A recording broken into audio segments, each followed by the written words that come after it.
How much is that?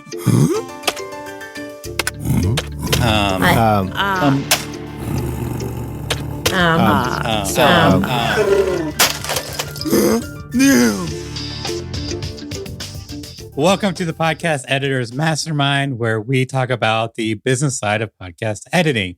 So if you are a professional podcast editor or want to be, you are in the right place. And today, it feels like kind of a public service. How do you promote yourself without being spammy? And this is something I struggle with promoting myself a lot because I feel like I always come off spammy. So we're going to try to come up with some solutions to make that easier. I'm Daniel Abendroth. You can find me at rothmedia.audio. I'm Brian Ensminger. You can find me at toptieraudio.com. And unfortunately, not being able to join us tonight is Carrie Caulfield Eric. And you can find her at yayapodcasting.com. Good job. Yeah. So like full disclosure, like hosting makes me really nervous. So I'm trying my best. You're doing great. Thank you. Thank you. All right. So promoting yourself. Before this, we were going to talk about just briefly about the conference. Do you want to bring that up? Yeah, let's do that. So August 23rd. What's great about this is it's right before Podcast Movement. Stephen and Mark actually set it up to be in Dallas right before Podcast Movement, which is also in Dallas. So if you are planning on going to Podcast Movement, then just come up there a little bit earlier, take part in the Podcast Editors Conference. And if you weren't, this is a great opportunity to justify the cost of travel. It's going to be a mastermind session to where you break down into smaller groups, much like we do on a weekly basis for the most part, and talk amongst your peers about any problems that you may be having. Daniel and I were both part of the first Podcast Editors Conference, which was right before the world shut down in 2020, right before PodFest. And that was, at least for me, an incredibly good experience. That was a day filled with learning and stuff.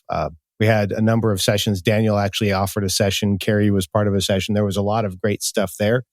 This, in my view, is actually going to be better because this is going to be a chance for you to actually hear from people and not just ask questions to an expert in the front of the room, but actually bring people together and talk about, okay, how can we make our businesses better? Like this, to me, is a really cool thing. And just super jazzed to see what they do with this. Yeah, super excited. And it's not super expensive. So tickets are $199, which will be going up. So if you are planning on going, get your tickets sooner rather than later. And if you're a member of the Podcast Editor Academy, you get a steep discount. Right now, tickets are $19. Wow. That's crazy. I hadn't followed all of this stuff, but that's a crazy price. Yeah. And so if you're on the fence about joining the Academy, you can pretty much justify the cost of it just by this thing alone, or a lot of the cost of it. Yeah, no kidding. All right. So shall we talk about how to promote your podcast editing business without spamming everyone? Nah, let's not. Yes. All right. Thanks for coming to the show. Make sure you buy your podcast. So what do we mean by spamming? So for me, when I see this I see it a lot from podcasters in general, more so than editors, just because there's more podcasters in the groups that I'm in. But it's just like dropping your link without actually offering much value or when it's not wanted. I see that a lot. Yeah, I think the place that I struggle with sometimes is I want to be a giver. I want to always feel like I'm essentially giving things away, which of course is not really truly attainable, right? Because there's got to be some level of reciprocation. It's not the best business practice. Right. It's not. It doesn't keep businesses in business for a long time. And I think the part that I struggle with is how comfortable am I with even part of my motivation being, hey, I'd like somebody to buy something, which is a huge mindset thing because as a business owner, even as a freelancer, you got to have people paying you, right? Or you can't buy the software, you can't do the stuff, you can't put the food on the table. Yeah. And as I know for a dream of a lot of us that I've achieved is doing this as our sole gig. And it's kind of important to make money out of it. Yeah. So I'm not sure where to start this one because we've talked a little bit about where our hangups are. I'm kind of wondering in the chat also, because we are moderating those comments. As we go through this, why don't you share with us also some of the struggles that you have in terms of feeling like you're spamming or approaches or things like that? so that we can kind of talk about this together. And I'll throw it back now, Daniel, because you're hosting, not me. I think we can co-host this. I mean, I think that's fair. I guess the first thing is to identify your target audience. I think is important. Yeah. And I think that speaks a little bit to who you're going to be communicating with and where, right? So if my target audience is 8-figure business owners, I'm probably not going to be posting, hey, I've got some availability. If you want to work with me, I'm available in the podcast movement Facebook page. Not that there aren't business owners in there that might be 8-figure business owners, but the reality is that's not the place for that. And so I think that knowing who you're targeting is certainly a key. We've talked behind the scenes, and I think even on the stream, how I continue to struggle with how to define that person for myself. Daniel, how about you? I was kind of pushed into, well, I mean, I guess I kind of fell more than anything into like my target audience because whenever I got first started, I, did the Fiverr route and started too cheap and got really lucky in that one of my first clients ended up, she was a life coach and has become like an extremely successful coach. And through word of mouth, grown my business in the life coaching industry. So I've kind of like gotten lucky and just kind of stumbled into a pretty good niche. So I guess the thing that I would share, and maybe this will spark some conversation or some questions in the group. I've historically only, or typically only either posted to my own page or answered questions in groups. I don't typically respond to those. I will sometimes, but I don't typically respond to those, hey, who's an editor or anything like that. I also don't tend to post constantly, hey, I'm an editor, come hire me. But I'm actually thinking that I need to start changing that a little bit. And I'm wondering, since you're kind of doing this full time, maybe you've got some insight in terms of how I can tweak my mindset regarding that.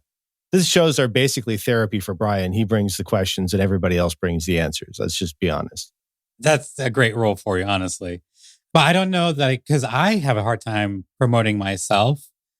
I guess the way I like to promote myself is through incidental promotion. And actually, to tie into what we were talking about earlier, like one of the strategies I learned from the first podcast editors conference is setting up your Facebook profile to promote yourself. So that way, when you're answering questions in the Facebook groups, if you leave a really good answer, somebody just happens to like want to look into you, your Facebook profile can promote for you. So if you have any insight, Brian, I'll actually pull up my Facebook profile and I'll share it to the stream. And then if you're listening to the recording of this, I'll put a picture in the show notes. So check that out if you want to see what I'm talking about.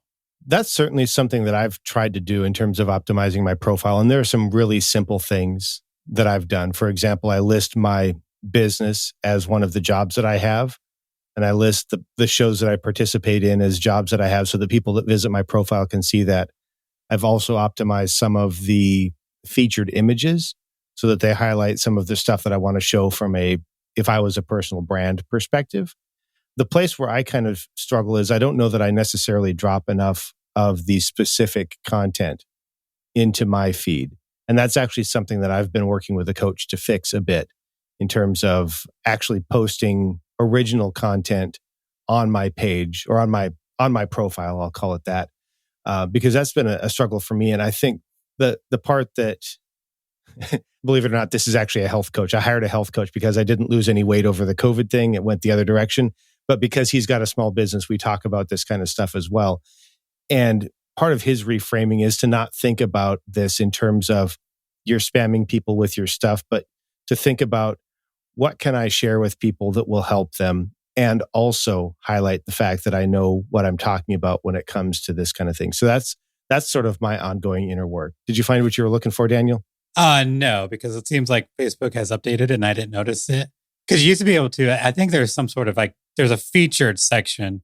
But you used to be able to like choose what images you want there. And then when you click on the images, it was like a little blurb about whatever it was. Like for me, it was like podcast editing services. When you clicked on that, it was like a little blurb about what I do and like a link to my website. So that's different now. I do have social links to all my social media. So like my Roth Media, Instagram and Twitter and everything. But another strategy that I have been thinking about for a while and just haven't done anything with, do as I say, not as I do type thing, is writing, or like kind of talking about like original content. And this might have been what you're talking about, but like writing blog articles about the questions that you see pop up in these Facebook groups. So you see a question like, what microphone should I use for podcasting? Or like, what media host? Or like, what should I do with this particular topic? So that way, when you go to answer the question, being like, here's my 2 cents, and here's an article that talks about it. So this way, you're providing like legitimate answer to their question, but it's also your content. Yeah, I think that's definitely good. And that's something I'm not necessarily trying to do the blog post route, although I've been thinking about it. I've actually been thinking about creating podcast content because I'm more comfortable in that medium. And also, I feel like I need to continue to grow as a podcast host.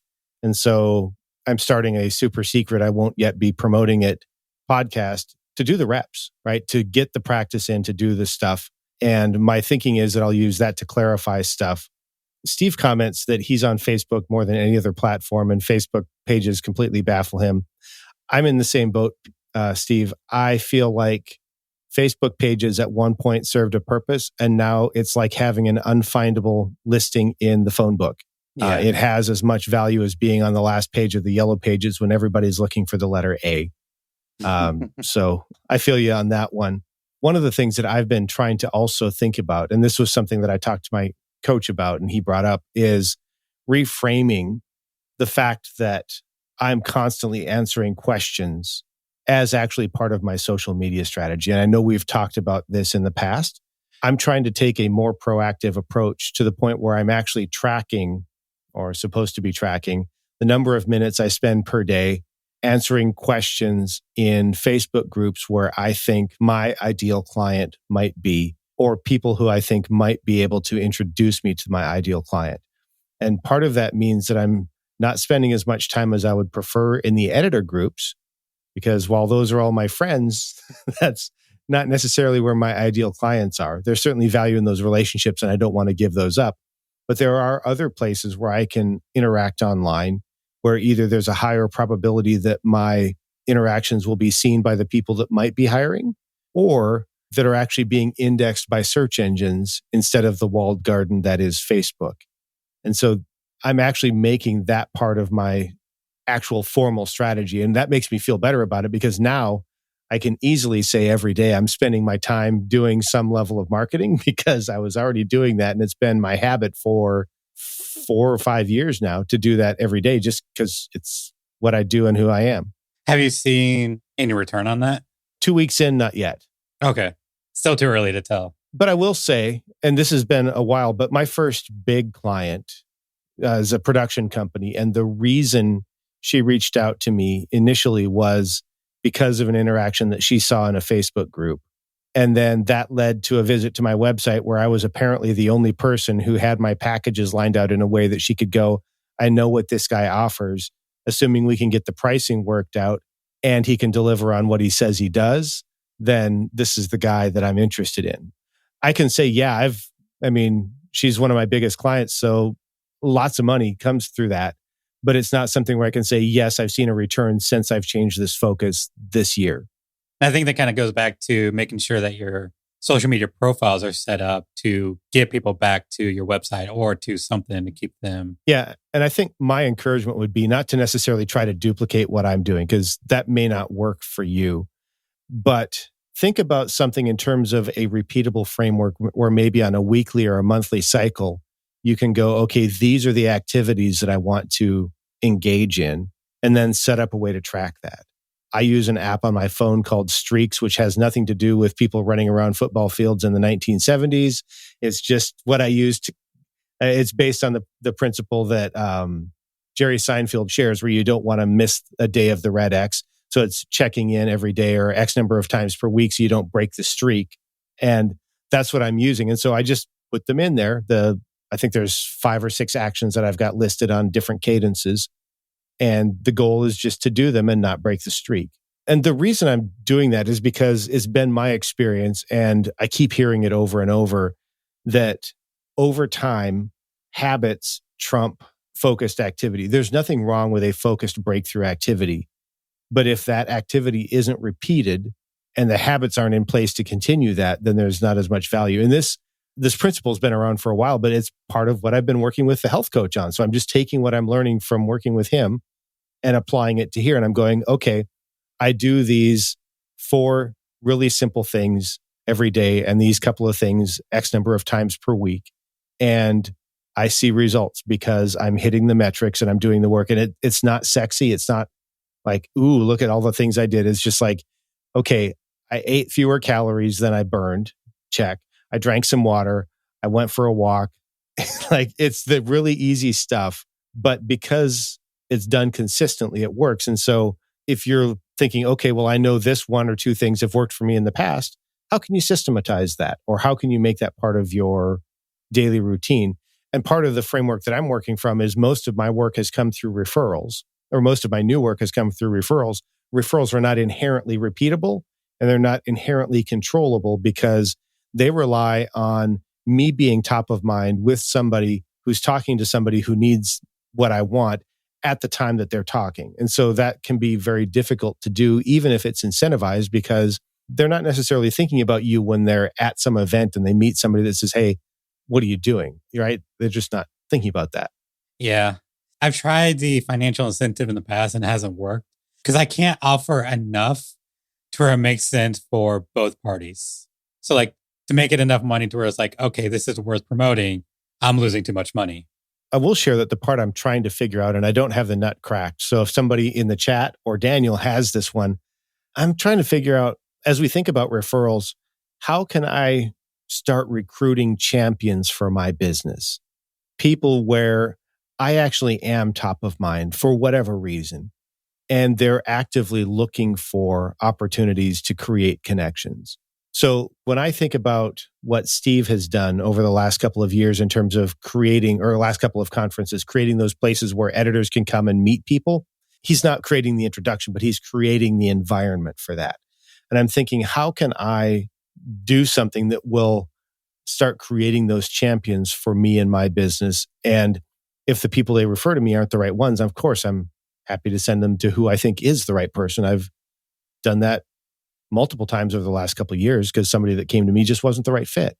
So a couple of my things come to mind. So when I think about like being like that person in like another Facebook group, it's hard to, like, it's typically like the owner of the Facebook group is kind of like on a pedestal. Sure. So like putting out content like on social media and growing an audience that way, which can be really tough because it comes back to consistency, but also like promoting the right content. Because is your client going to care about how to properly EQ audio or how to get the right LUFs? You know, you're finding the right content. And then the second thing is putting yourself in front of the crowd. This is like the Steve Stewart episode. Steve Stewart constantly promotes like going to conferences that aren't podcasting conferences. Going to the conferences. So like, you know, he edits for personal finance podcasters and he's always talking about FinCon and he's pushing people to go to FinCon to speak about podcasting. And at this point, like they have tracks for podcasting. So like as a podcast editor, going to whatever industry you want to work in and speaking about podcasting in a non-podcasting conference. I'm doing that. So like, you know, my niche is life coaching. Next week, I am giving a talk about podcasting to a podcasting group, or no, sorry, a life coaching group. So like I'll be talking about podcasting to non-podcasters, or like to people that aren't in the space. And if I'm the only one doing that or one of the few, then to this niche, like I'm that go-to person. Steve agrees with you. He says you're 100% right. Be that fish in the small pond, the big fish in the, I can't read today, the big fish in the small pond. So yeah, the question I would have is, you've identified a conference to go to, right? How did you find the right one? Like, how did you go, okay, I'm confident enough that I'm going to invest in this conference? It's my client. Okay. She runs like a private group and then she has like experts come in to teach about whatever topics. Like actually one that she has is about ethical copywriting, which was really interesting. And so I'm like, hey, a lot of coaches use podcasting. Why can't I be the expert for podcasting in this group. And so, and I have that repertoire with my client being like, obviously, she trusts me enough to work on her show. So I'll be like the expert for her audience. So I don't know that that's, something that can be repeated, but that's how I did Well, it. and it doesn't necessarily have to be. It's not like you have to find 5 conferences necessarily. Although that does speak to what we were talking about as far as groups, right? I would think of online groups. I would also think of offline communities as being those places where your ideal client might be hanging out. So you're absolutely doing that. Yeah. And if you can get a client, talk to your client. So if you have a client that's in the niche that you want to be in, ask them what conferences are out there or what opportunities are out there. I would agree with that. And actually, I did something similar with one of my clients who I consider to be the representation of what I think my new ideal client is as I continue to transition my business. I said, hey, who do you think I should meet? And he actually said, well, I'm not sure yet, but we're starting to have more guests on our show. So we love what you do, and we're happy to share that with them after they've been a guest on our show. I was like, wasn't expecting you to give me referrals. I'll take them, of course. I guess the other thing I would say is the idea of champions. Don't be afraid to ask. Like if there's somebody that you're going, this would be a great person. You don't necessarily have to say, will you be my champion? But you can go to them and say, hey, where do I find more people like you? Or who do you think I should know? I think that's perfectly appropriate to do. Steve says that conferences are even better if you can find one in your hometown. I would agree. I loved Podfecta when it was in town that one time that they had it. The one question I've got, and I'm not sure if this is too spammy or not, but I keep seeing David Hooper of Big Podcast, and he'll post stuff on Instagram, silly pictures or whatever. And then he ends every book with something along the lines of, hey, I wrote a book, check it out here. And I'm wondering, like, if I was to do that with pictures of cats or my children or whatever and say, hey, this is what is going on in my life. By the way, I'm an editor. Check out what I do here. Does that border on spamminess? This is a real question. I'm actually wondering. I am like so far like, to me, that feels a little spammy. So I think back to the 80-20 rule, 80% giving, 20% asking. So like whenever I think like I see a post from this person, I know it's just an attempt to get me to buy something. And that feels kind of disingenuous. So I will file that one in the category of I'm not going to try that one just yet. Maybe not ever. And not trying to like speak ill of David Hooper. Yeah. So definitely David is a marketing expert. I mean, he's put together conferences. He's done tons of stuff. So not necessarily poo-pooing that, just wondering if that fits our brand. Another idea that I had was collaborations. Like, are there ways that you can collaborate with either other editors or people in complementary services to, I don't know, maybe set up some kind of collaborative referral agreement or to do some kind of networking where you've got some relationship there, which is not really an online thing necessarily, but knowing that you've got a group of trusted people where if you've got a project that calls for what they need, they would be able to deliver on it. And so you could work with them or refer to them and vice versa. Steve says he likes the question. He hasn't thought about bringing on collab as an editor or bringing on collaborating as an editor. So yeah, maybe that's something that'll work. It's something I've thought about. I've not really done that. I've tended to work more with referrals, right? So if I meet somebody that needs sound design, I know a few people that do that. So I send them there because that's not something that I offer. And it's not something I would be comfortable charging for while I learn how to do it. Even though I'd like to think I could deliver on it, I don't know. And so I don't want to charge for that. Yeah, it makes sense. I wonder if I should do that more because sometimes I go get clients that's outside my niche, but like I'm afraid to, and this is kind of a mindset thing, I'm afraid to turn away business because I feel like I'm not in a position to be just turning away money, but they might be a better fit for another editor. But there is somebody, friend of mine, who has an editing business, and sometimes he won't have the capacity, so he'll refer them to me. So there's definitely value in that. Steve says that he does have somebody that does white label show notes, but he doesn't consider that collaborating. I would agree. However, if there is some kind of way that you could work it out to where if they're not looking for what you do, but they just need a writer, you could refer to them, and vice versa. If they just need an editor, they could refer to you. That might be a worthwhile connection. Graphic designer would be another option. Web designer.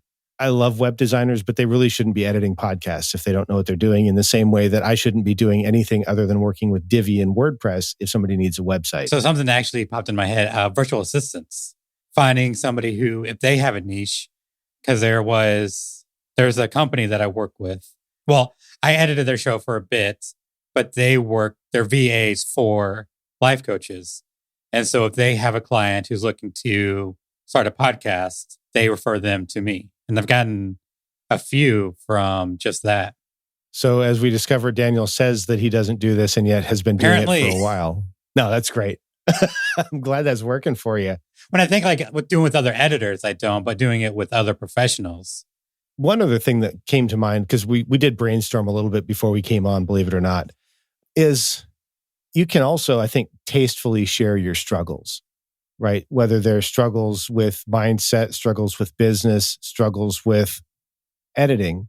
I think that it's okay to make that part of your stuff. I wouldn't necessarily make it negative, but I think it's okay to be vulnerable to people, right? To humanize yourself a little bit and not be, look at me, I'm an editor and I know things, but also like it could be something like, hey, I'd never seen this before and I really feel silly for something so simple. But being vulnerable, I think, is a great opportunity to share stuff and not promote, but yet promote, if that makes sense. I think so. So who are you being vulnerable to?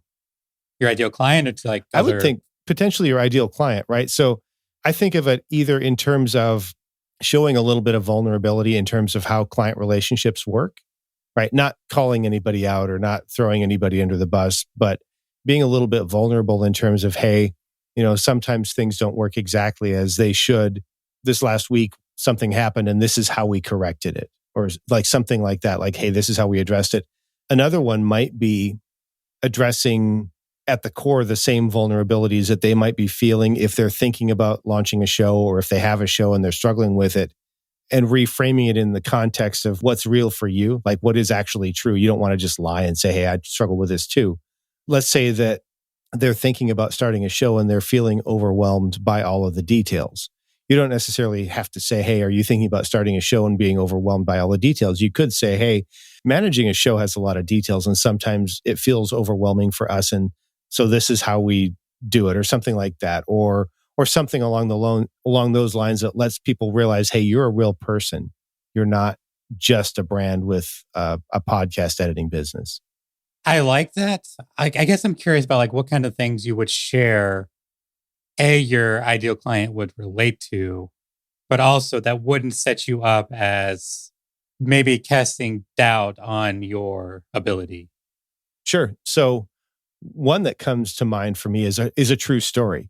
I remember when I started my first podcast back in 2014, I was just getting started and had some background in the stuff, but I didn't really know what I was doing. So I found a podcaster that I trusted because he had a good show and he had a free course. So I took his free course and I followed all of the stuff that he said, except for one thing.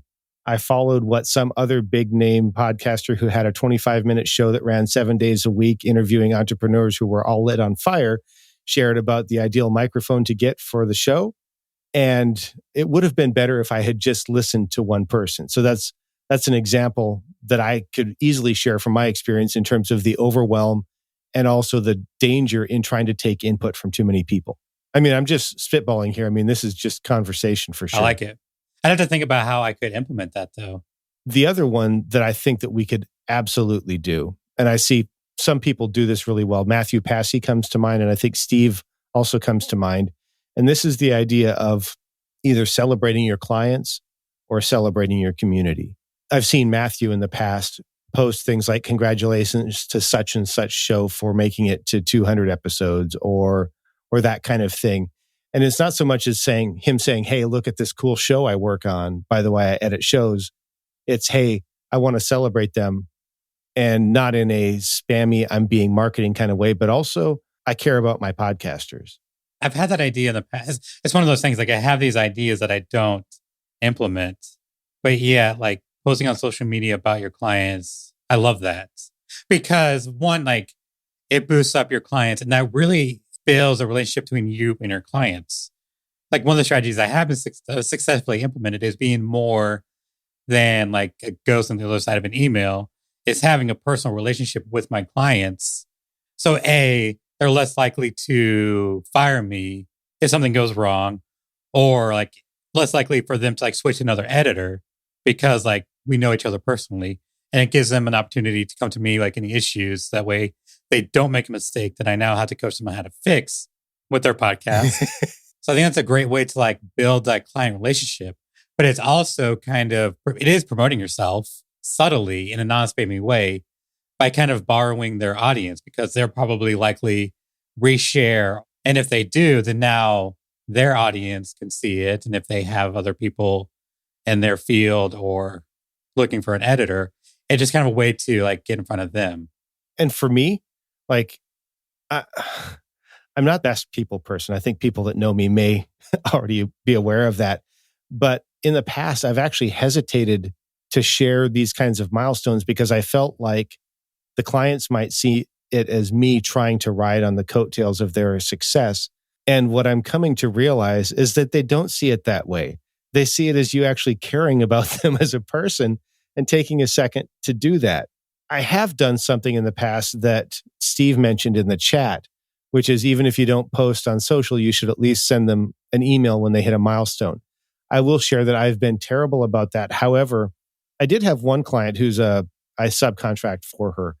After the first year, when it was coming time to renew, I sent her a note and said, hey, I looked over the last year and did you realize that together we produced, it wasn't that I didn't care. Like, it's not that I didn't want her to see that and go, hey, yeah, we really did something. But also it was kind of like, wow, we did this together. So I want to make sure that you know that we did this too.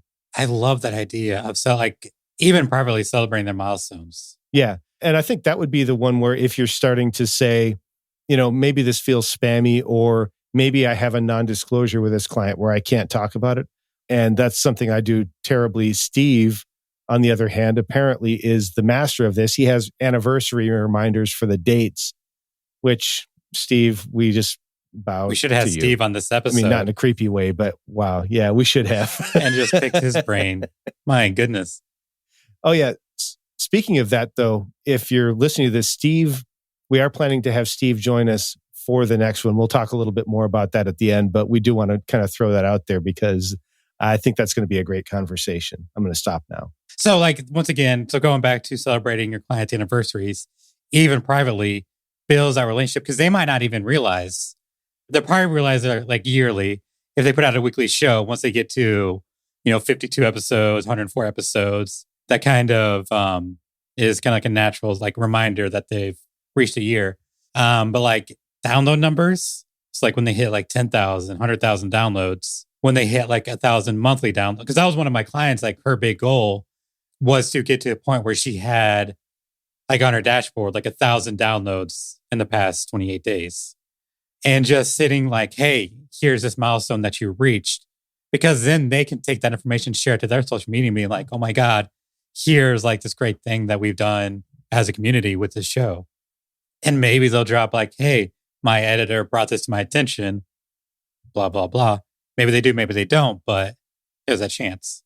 And one other thing I'd like to mention, if you are a little bit squeamish about using your client's name for promotions, if you've written that into your agreement, which is something I've started doing, you shouldn't feel like you can't, or you shouldn't feel like it's being spammy because they've given you permission to use their name, their show, that kind of thing. And if you do it in a way that actually draws attention to them, I think it's all the better.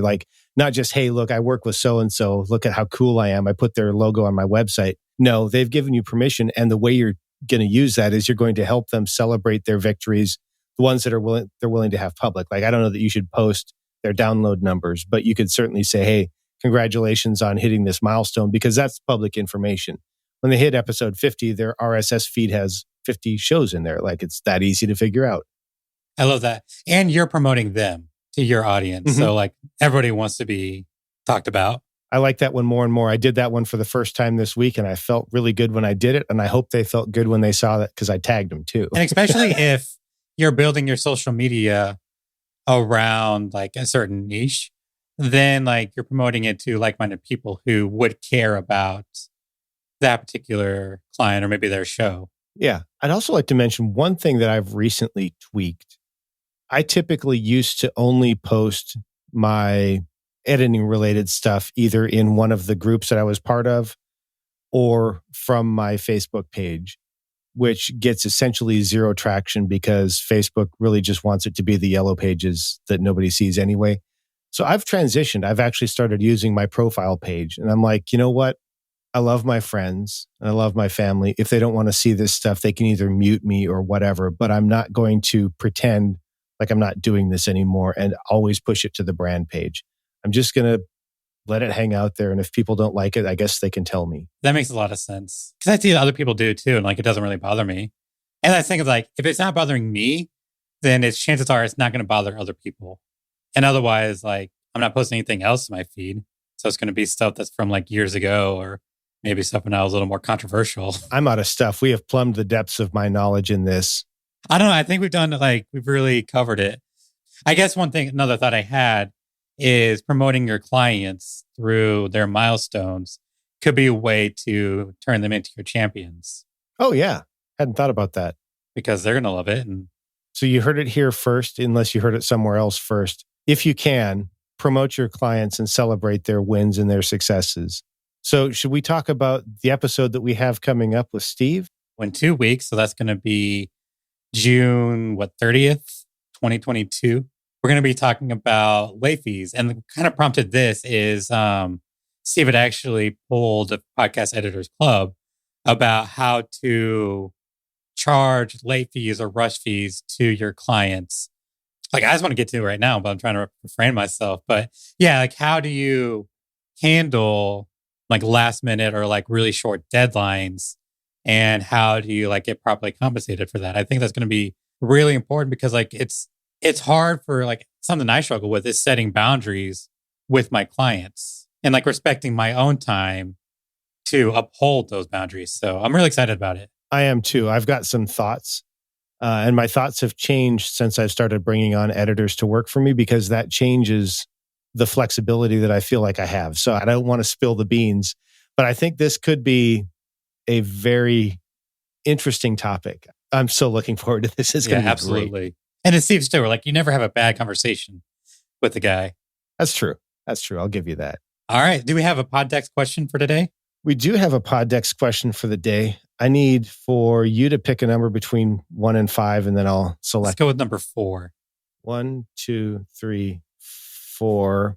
Oh, this is going to be a tough one. I don't even know how to answer this.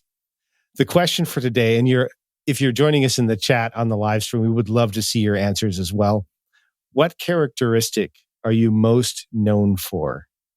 That's a tough one for me to answer because I kind of feel like I'm sitting on the outside. What if I answer for you and you answer for me? Okay. Because when I think of you, like the characteristic is spreadsheets, analytical. Yeah. Being analytical. Okay. So Daniel, when I think of you, the thing that, and this is a bit tough because I'm not really a people person. I think the way I would hear you is really trying to elevate the Reaper community. And that's not so much a characteristic, but I think it speaks to the characteristic of wanting to help everybody. I don't know that I've ever heard it described that way, but that's what I think I see there is that desire to help everybody. And so you focus in on the community where you can help. And I think that's where you jump in. Steve agrees. Truth about Daniel. So I feel like if Steve has given me the thumbs up, that I'm going to go with it. Steve says that he is known for complaining about Google Drive too much. I would push back on that and I would say complaining about Google Drive just slightly not enough. I think that the amount of complaining is on par with the amount of complaints that it deserves. To be fair, I do use Google Drive on a regular basis. However, it is not my preferred way to communicate with or to collaborate with clients for file sharing. I love it for document sharing. I think it crushes the supposed integration between Microsoft Word and Dropbox, and it just kills that. But I don't like sharing files over Drive. It's a pain. Not everybody agrees with me, and that's okay. I know that we have some Drive lovers out there, and you're welcome to use that. I do work with one person who wants to use WeTransfer, not my favorite. Steve says that we need to do file sharing as a future topic on the mastermind. That's something we can take away. I'm not sure we could go a full hour on that, except for complaining. I'm certain I could complain for an hour. I don't know. Maybe we can do like a shorter episode, or maybe like a mixed one, like get 2 topics that are half an episode and throw them together. Yeah. Okay. I'm just taking notes, Steve. So we don't forget that we talked about that. What else do we need to do? So if you want to be a guest on this show, go to podcasteditorsmastermind.com/be a guest, fill out the form. I've been negligent on that, I'll admit. So if you have, a blog post, maybe we'll write a blog post on file sharing. Make Carrie do it. She writes stuff. But if you want to be a guest, go to podcasteditorsmastermind.com/be a guest, fill out the form, and I will be in touch. Or if you have like a quick question that won't be like a full episode and just want a quick answer, send a message to either on the contact form or through Be a Guest, because occasionally we'll do like a mailbag question in the show answering a question from the mastermind. If you're joining us late, we did announce, in case you missed it, the Podcast Editors Conference is coming up. So make sure you check that out. It's at podcasteditorsconference.com. There's all the information there. We're not going to repeat it right now because we already talked about it. I'm Brian Ensminger. You can find me at toptieraudio.com, or you can check out my Facebook profile where you'll find pictures of cats and dogs and the occasional posting about what I do. And I'm Daniel Abendroth. You can find me at rothmedia.audio. Yeah, I don't put much out there. But if you want some really good information, check out our fellow Yeti, Carrie Caulfield Eric.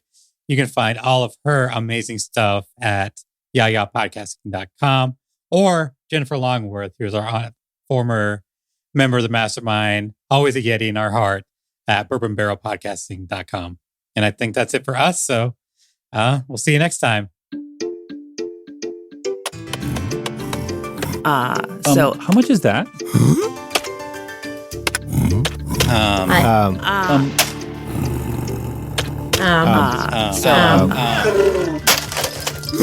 No.